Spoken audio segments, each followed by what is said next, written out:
चले फ्रीडल्स craft alkylation reactions के बारे में देखते हैं।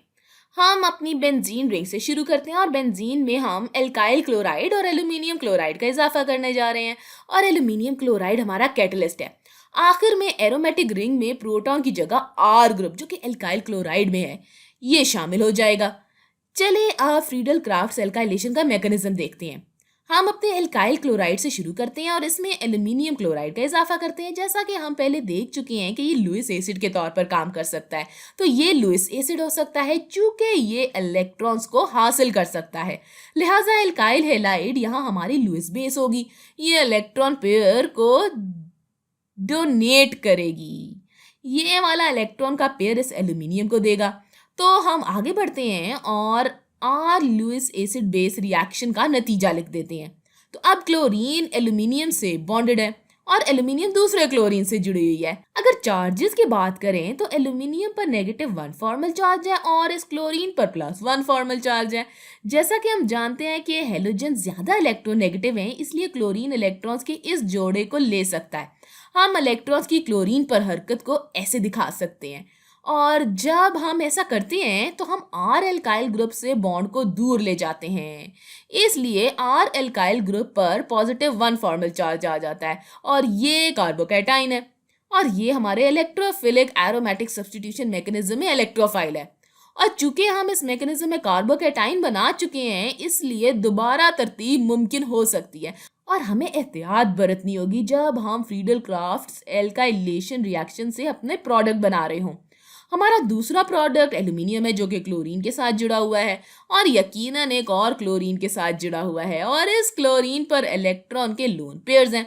अब ये 3 पेयर्स हैं, इनमें से एक वो है जो आर ग्रुप के साथ बॉन्ड बना रहा था। एल्यूमिनियम पर अभी तक -1 फॉर्मल चार्ज है। अच्छा, तो अब हम अपना इलेक्ट्रोफाइल बना चुके हैं जो कि कार्बोकैटाइन है और हम जानते हैं कि बेंजीन रिंग इस इलेक्ट्रोफाइल के साथ रिएक्ट करने लगी है। तो ये रही हमारी बेंजीन रिंग और ये रहा हमारा कार्बोकैटाइन। जैसा कि हम जानते हैं कि बेंजीन रिंग में मौजूद पाई इलेक्ट्रॉन्स न्यूक्लियोफाइल के तौर पर काम करेंगे और इलेक्ट्रोफाइल पर हमला करेंगे। लिहाजा इस तरह से नेगेटिव चार्जेस पॉजिटिव चार्जेस की तरफ खिंचे चले जाते हैं। तो हम आगे बढ़ते हैं और इस न्यूक्लियोफिलिक हमले का नतीजा बनाते हैं। तो अब भी हाइड्रोजन ऐसे ही बॉन्डेड है और एक दफा फिर मैं एल्काइल ग्रुप दोनों में से किसी भी कार्बन के साथ जोड़ सकती हूँ। रुके, मैं जरा निशानदेही कर लूं, लेकिन हम वैसा ही करेंगे जैसा हम अपनी पिछली वीडियोस में करते आए हैं, ठीक है। लिहाजा मैं आर ग्रुप को ऊपर वाली कार्बन में शामिल कर लेती हूँ, जिसका मतलब है कि मैंने नीचे वाली कार्बन से बॉन्ड को दूर कर दिया है। चलिए मैं ज़रा आगे बढ़ती हूँ और इसकी निशानदेही कर देती हूँ। तो इसने यकीनन बॉन्ड को खोया है, जिसका मतलब है कि इस पर +1 फॉर्मल चार्ज आ जाएगा और वक्त की बचत के लिए मैं साइन के दूसरे रेजोनेंस स्ट्रक्चर नहीं बनाऊंगी, ठीक है। लिहाजा याद रखें ये हमारे सिग्मा कॉम्प्लेक्स को जाहिर करेगा और इस कार्बोकैटाइन के रेजोनेंस स्ट्रक्चर्स बनाने के लिए आप पिछली वीडियोस देख सकते हैं। और अब अपने मैकेनिज्म के आखिरी मरहले में हम एरोमेटिक रिंग को दोबारा फिर से बनाने जा रहे हैं। लिहाजा ऐसा करने के लिए हमें अपने सिग्मा कॉम्प्लेक्स को डीप्रोटोनेट करना होगा। इसलिए हम सोच सकते हैं कि ये इलेक्ट्रॉन्स इस प्रोटॉन को ले जाएंगे। लिहाजा ये इलेक्ट्रॉन्स +1 फॉर्मल चार्ज को ख़त्म करके एरोमेटिक रिंग को दोबारा से बना देंगे। तो इस तरह से हमारी एरोमेटिक रिंग बन जाएगी और इस पर आर ग्रुप आ जाएगा। हमारे दूसरे प्रोडक्ट्स HCl और एल्यूमिनियम क्लोराइड है, यानी जो कैटलिस्ट था ना वो दोबारा से बनेगा। तो आगे बढ़ते हैं और इलेक्ट्रॉन्स की निशानदेही करते हैं। तो ये इलेक्ट्रॉन्स जो मैजेंटा रंग में हैं, प्रोटॉन के जाने के बाद यहाँ आकर ये बॉन्ड दोबारा से बना देते हैं और मैं कह सकती हूँ कि ये जो इलेक्ट्रॉन्स हैं ये क्लोरीन और प्रोटॉन के दरमियान बॉन्ड बना रहे हैं ताकि HCl बना सके। तो ये हमारा फ्रीडल्स क्राफ्ट एल्काइलेशन मैकेनिज्म है। चले इस रिएक्शन की मिसाल देखते हैं। तो हम बेंजीन से शुरू करेंगे और बेंजीन में हम 2 क्लोरोप्रोपेन का इजाफा करेंगे। ये हमारा एल्काइल क्लोराइड है और एक दफ़ा फिर हमें कैटलिस्ट के तौर पर एल्यूमिनियम क्लोराइड चाहिए। तो जिस तरह से मैं फ्रीडल क्राफ्ट्स एल्काइलेशन रिएक्शंस करती हूँ, इसमें मैं ये सोचती हूँ कि किस तरह का कार्बोकैटाइन हमें हासिल होगा। लिहाजा पूरा मैकेनिज्म बनाने की बजाय मुझे पता है कि ये क्लोरीन इस मैकेनिज्म के दौरान बाहर निकल जाएगा, और अगर क्लोरीन मैकेनिज्म के दौरान बाहर निकल जाता है तो इस कार्बन से बॉन्ड दूर चला जाएगा, जिसका मतलब है कि इस पर +1 फॉर्मल चार्ज आ जाएगा। लिहाजा इसका मतलब ये है कि इस ऊपर वाली कार्बन पर +1 फॉर्मल चार्ज है।